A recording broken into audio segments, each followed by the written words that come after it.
Hey everyone, I'm Will from Explore and More, and today we'll be reading a story from a Polish tradition. And this story is brought to us by the permanent Polish chair at Canisius College. And our story today is about the hedgehog who became prince. Once upon a time in Poland, there lived a man and his wife who were jolly enough and contented except for one thing. No baby lay kicking in the cradle that hung from a hook in the ceiling. The man hadn't much time to worry about this. He was busy all day in the fields, but his wife sometimes fretted about it. One day the wife was gathering berries in the woods. Suddenly, she saw a hedgehog lying under a fern. With a loud sigh, she said, "Oh, if I had even a hedgehog for a baby, I would praise God." Now the good woman did not know that Jedza, the witch, was sitting in a bush near her, and she had heard what she said.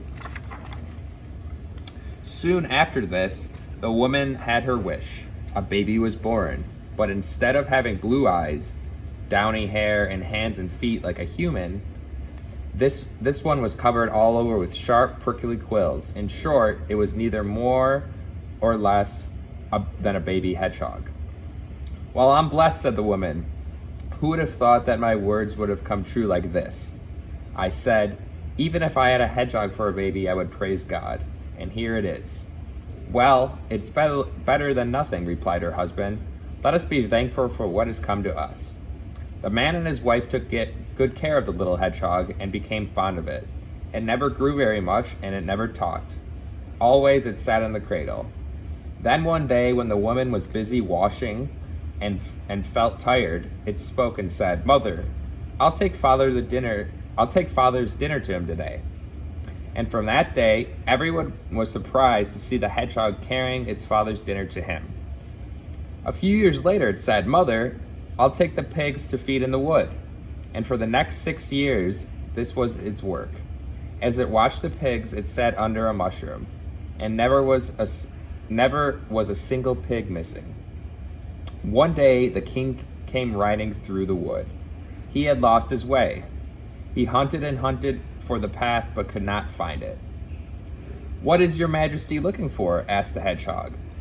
The king looked round and up and down and wondering where the voice came from. At last he saw the hedgehog under the mushroom. "I have lost my way," he replied. "I will show you," said the hedgehog.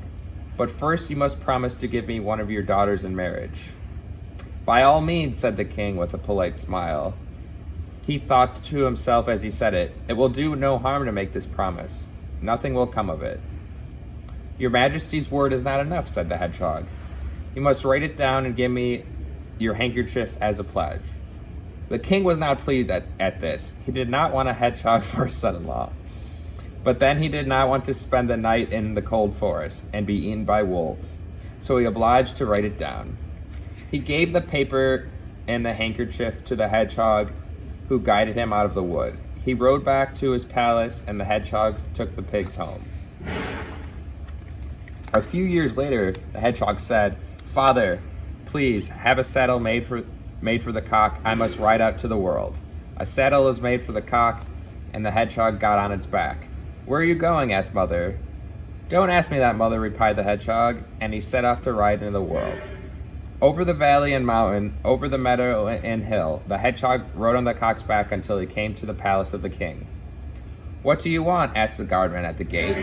"I want to see the king," replied the hedgehog. "Impossible," said the guardsman. "The king is at dinner." But when the hedgehog showed him the king's handkerchief, he was obliged to open the gate. What a shock for the king to have the cock come flying in with the hedgehog on its back. The king was vexed, but a king's written word must be kept. So he asked his 3 daughters which one would consent to marrying the hedgehog. At the very idea, the princesses nearly split at their sides with laughing. "Who ever heard of a princess marrying a hedgehog?" they cried. The king flew in a rage at the hedgehog. "I'll have you killed," he cried, and he ordered the guardsmen to shoot the hedgehog. At once the hedgehog gave a shrill whistle. From every side, near and far, hedgehogs came crawling. They came in the windows and the doors. They climbed up on the tables and the chairs.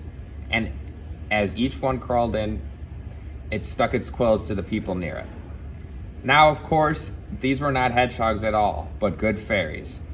The kings and princesses and all the court were hopping around with the pricks of the quills. They rubbed their legs and howled with pain. "Stop, stop, stop," cried the king. "You shall have one of my daughters." And he commanded his youngest to marry the hedgehog. The princess dressed in finery, and the hedgehog got on the cock's back. Thus they went to the church. When the marriage ceremony was over, the bride turned to walk out with the bridegroom. Wonder of wonders!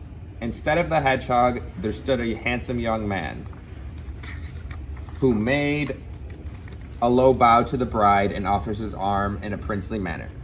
"Thank you, princess," he said. "You have broken the spell which Jeds of the Woods cast over me at my birth." The princess was delighted with her princely young man, and the king with his new son-in-law. The young man told him about his good parents and they sent for to live near the palace. The king made his son-in-law heir to his throne, and that night a grand ball and feast were given, such had never been enjoyed before or since.